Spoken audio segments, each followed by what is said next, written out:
supposed to be. Welcome, welcome. It is Tools Tuesday. Every Tuesday, we're going to break down the tools that cover the topic for this week.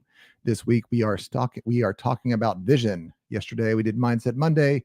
We talked about the things that block you from making a good vision as a leader, and we talked about some ways to set good vision. You need to set aside time. You need to remove distraction. And today, we are going to be talking about the tools that'll make you a success. But before we do that, let's jump back to our sponsor. Of course, we have the Black Investing Box. If you want your kids to have a better relationship with money than you did, and to overcome the hyperinflation that we're all facing, check out the blackinvestingbox.com. It replaces the piggy bank, the envelope system, and the chore chart. Also by Drew Sutton Leadership. Your business is like an airplane. If you are tired of the turbulence, you're trying to get the results you're after, and you want a smoother flight to that next level, come get with me, and we will set you a personalized flight plan to get you there. All right. With that, into the show. As you can tell here, I am learning the skills. I'm learning the StreamYard systems here. Just a quick plug. Remember, we are starting the podcast officially, and my goal is to have a new guest every day. So this could be you. If you want to be on the show, give me a DM. I got an onboarding process for you. You'll learn how to look good and to speak well on a podcast. I can't wait to have you on the show. Give me a DM and we will get you on there. All right. But vision, what are the tools to succeed in vision? Well, I like to call it the 4 ways. You have a heart, mind, soul, and body. Soul and strength. So as you're setting up your vision, now this is not quite for business vision, but this is something you've got to get squared away within yourself. What do I need emotionally to be a success? What do I need mentally to be a success? What skills, what knowledge do I need to gain? Do I need to think about so that when I'm in that future position, I'm ready for it? Spirit. Now, a lot of times people think the heart and the spirit are the same thing. They are not. The way I like to think of it is your spirit is driving the truck, and your heart is the motor that's running the truck. Some really great studies have been done on the frontal cortex and what it looks like when we remove the emotional part of our brain from the rest of our part. It turns out we are stuck. We can't move. Emotions power us, but our spirit needs to drive us. If you let your emotions drive you and your spirit power you, you are going to fail. And of course, last, and this is the one most often neglected in our society, your strength. Now listen, your body is the first gift you get. The way you steward your body, and I'm not telling you how to do it, but the way you steward your body is going to affect the amount of energy you have and that you can apply forward. So what does your future self look like? It doesn't have to be CrossFit, but I guarantee you it can have a lot more energy than it does today. And that's no matter where you start from. So in your 4 ways, as you're sitting and crafting your vision, make sure that you are making room for your heart, mind, soul, and strength. The next thing to think about is the concentric rings. The first thing that you own and control is yourself, and that's your heart, mind, soul, and strength. So make sure you get a good vision for yourself, then for your family, and especially if you're a parent, that's a much larger responsibility, then your community, then your nation, then your world. The temptation that I find people follow these days is they try to make the world the first thing that they set a vision for, without taking care of themselves, their family, their community, or their nation. I think the reason that we do that is because it feels good to talk about saving the environment. It feels good to talk about ending hunger in a third world country, but it's hard work to end orneriness in yourself. Some from a different perspective might call that the sin nature. The things that are in us are desires that we use as excuses to hurt one another. Those are much harder to tame than global warming. So before you get to the world, make sure you've mastered your family, your community, and your nation. Write down what you want that to look like in 5, 10, 15 years. And I think you'll find you're too tired to worry about what the rest of the world looks like. All right, how do we get there? First, ask yourself, not what do I want to do, but rather who do I want to be?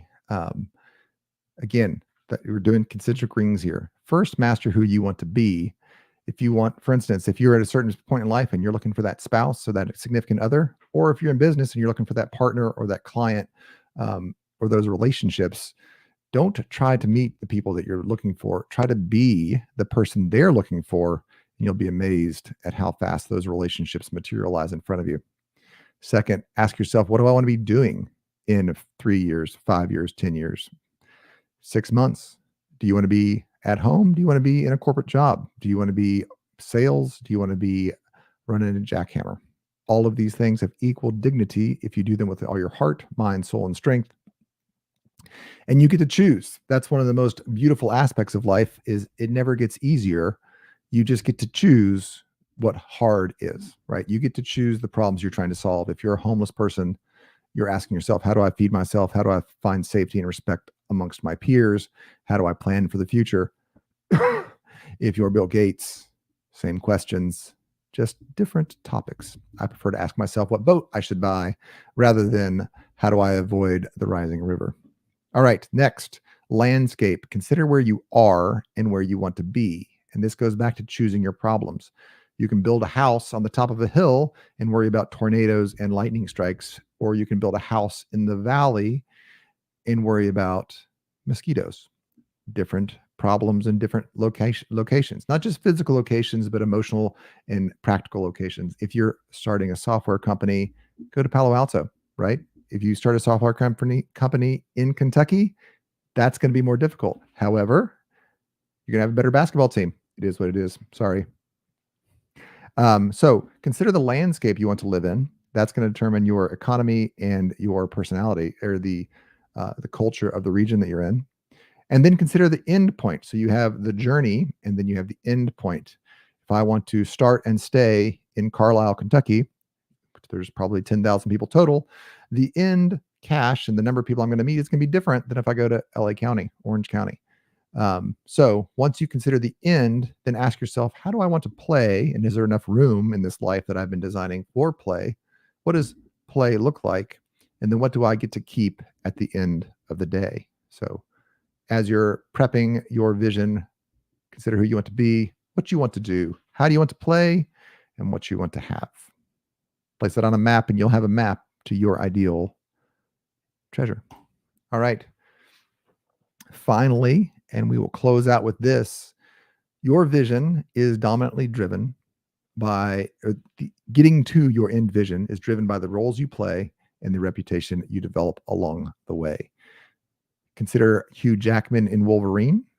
Hugh Jackman has played that role for so many years. If you saw him on the street, you would just know him as Wolverine. He's played some other roles, but that role that he has consistently played has become his reputation. Another great actor that we think of this way is Mr. Feeney from Boy Meets World. Before Mr. Feeney was Mr. Feeney, he was John Adams in the musical play 1776, the Broadway play 1776. He played that role for so many years that when people met him on the street, they would say hello to him as John Adams. And then later, of course, he became Mr. Feeney, which I grew up with. And if I were to meet him today, I would say, thank you, Mr. Feeney, for all the great wisdom and advice you gave me as a young child. How crazy is that an actor has developed a reputation as a leader because of the roles that he played? So when you're writing your vision down, write down the roles you need to be playing. Sometimes in my life, I wanted to be an engineer. I wanted to be amazing at what I did as an engineer, and I achieved that. Later, I developed different roles and I got to play different roles. And now you see me in a podcasting role. The roles you play add to your skills and add to your reputation. So as you're writing your vision, understand you get to choose those things.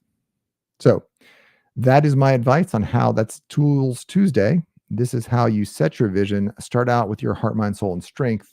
Consider your concentric circles. Start mapping out your landscape, and then finish with the roles and reputations you need to get there. All right, that's it. I will see you tomorrow with more information on on vision, how to set and keep a good vision. That will be Worker Wednesday. We are going to talk about what it's like to hear a vision from a leader. So we've been talking about how you as a leader make a vision. A Worker Wednesday will help you understand how your employees hear and receive a leader with a solid vision. All right. I look forward to seeing you tomorrow. I will catch you later.